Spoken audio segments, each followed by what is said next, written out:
사랑하는 목회자 여러분, 안녕하십니까? 목회자의 서가에 오신 여러분을 진심으로 환영합니다. 오늘 여러분에게 소개해 드리고자 하는 책은 탁월한 사유의 시선입니다. 최진석 교수님께서 쓰셨습니다. 서강대학의 철학과 교수로 지내시다가 지금은 은퇴하셨습니다. 이분이 이 책에서 참 저 자신에게 많은 깨우침과 또한 생각을 하는 내용을 담고 있기 때문에 여러분들과 함께 나누고 싶어 이 책을 소개하게 됩니다. 여기서 이런 얘기를 합니다. 자연과 문화의 차이란 뭘까? 자연은 사람이 손댈 수 없는 이미 되어진 것을 자연이라고 말을 하고, 그 자연 속에 인간이 만들어낸 것, 이것을 문화라고 말을 합니다. 그런데 그 문화는 어디로부터 오는 것일까? 이분은 사유의 시선으로 가능하다, 이런 말을 하고 있습니다. 오늘 우리가 살고 있는 삶에 여러 가지 현상들이 있습니다. 그것이 자연일 수 있고 또는 인간이 만들어 놓은 결과물들일 수 있습니다. 그 인간이 만든 결과물들, 그것을 문화라고 말을 하는데, 결국 그 문화는 우리가 갖고 있는 생각, 사유의 높이만큼 결과를 낳는다라는 말을 하고 있습니다. 여기에서 이분은 동서양을 비교하면서 말을 합니다. 지금까지 인류의 역사를 보면 동양이 세계를 선도하는 국가였다라고 말을 합니다. 하지만 중세 근대에 이르면서 그 주도권이 서양으로 넘어가고 있다라는 말을 합니다. 그렇다면 이런 주도권이 서양으로 넘어가게 된 요인이 어디에 있을까? 이거는 바로 사유라고 말을 합니다. 1860년도에 베이징 조약이 이루어집니다. 그 베이징 조약을 이렇게 이야기합니다. 동양이 서양에 항복하다, 항복 문서였다라고 말을 합니다. 이에 대하여 동양은 화를 품게 됩니다. 복수심을 갖게 됩니다. 어떻게 하면 이 서양을 동양이 누르게 할 것인가? 그리하여 동양은 서양을 공부하게 됩니다. 그것을 양무운동이라는 말을 쓰게 됩니다. 이 양무운동을 통하여 공부를 하다 보니까, 아, 그렇구나, 과학이구나, 총과 대포가 있고 그것을 가지고 우리를 이기게 했구나 하는 것을 알게 됩니다. 그런데 이러한 총과 대포 산업혁명을 통하여 과학 문명이 발전하게 된 배후가 있다는 걸 알게 됐습니다. 그 배후가 뭘까? 공부를 하면서 깨닫게 된 것이 정치제도라는 걸 알게 됐습니다. 그 정치제도를 통하여 열심히 공부를 하다 보니까 정치제도를 낳게 된 게 있다는 걸 알게 됐습니다. 그게 뭘까? 결국은 그것이 사상이었고 윤리였고 철학이라는 걸 알게 됐습니다. 그리하여 동양은 여기에 눈을 뜨게 된 것입니다. 자, 그러면서 최진석 교수는 우리 한국에 접목을 하고 있습니다. 그러면 한국은 현재의 어떠한 위치에 놓여 있을까? 이분은 이런 말을 하죠.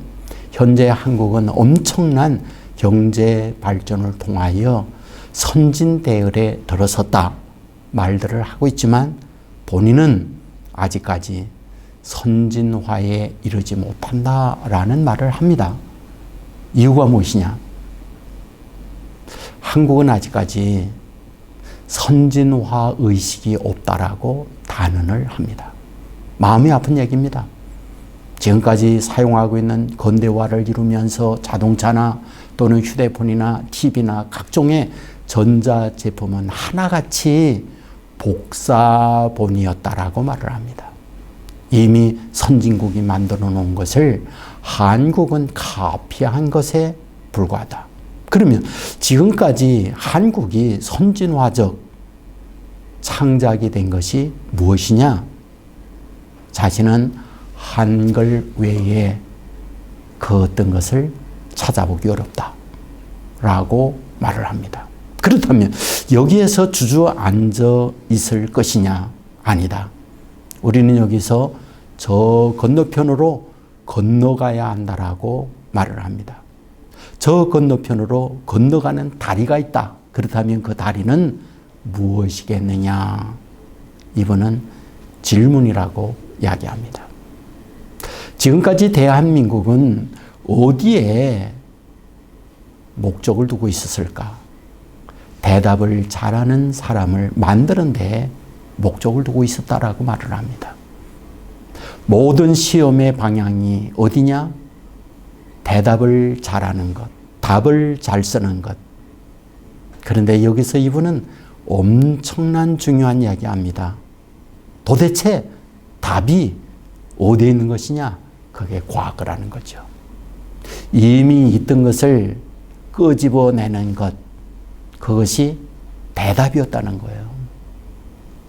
그러면서 지금까지 한국은 얼마나 많은 과거의 지식, 답을 잘 찾느냐에 성적을 매겼고 그것에 우열을 매기고 있었다라고 말을 합니다. 이분은 말합니다. 여기에서 건너가기 위하여는 질문이 없이 미래로 나갈 수 없다. 질문은 어디에 속하는가? 미래에 속하는 거다. 그러면서 이런 말을 합니다. 전술과 전략을 말하고 있습니다. 전술이 무엇이냐? 이미 짜놓은 걸 가지고 이끌어 가는 것이 전술이다. 그 짜놓는 것이 무엇이냐? 전략이다. 없는 것을 만들어내는 거다. 라는 말을 하고 있습니다. 오늘 우리 인생살이에 이 부분은 너무 소중하고 매우 중요한 메시지를 우리에게 주고 있다. 이런 생각을 갖고 있습니다. 우리의 목회 현장을 가만히 보십시오. 우리 설교합니다. 여러분, 저와 여러분이 설교 작성자로 설교를 만들 때 어떤가요? 어쩌면 구글이나 네이버가 이미 말하고 있는 것들을 카피하고 있는 건 아닐까요? 우리는 전혀 가보지 않은 저 건너편으로 건너가야 하는데 건너편으로 건너가는 그 다리, 그것을 질문이라고 말을 쓰고 있습니다.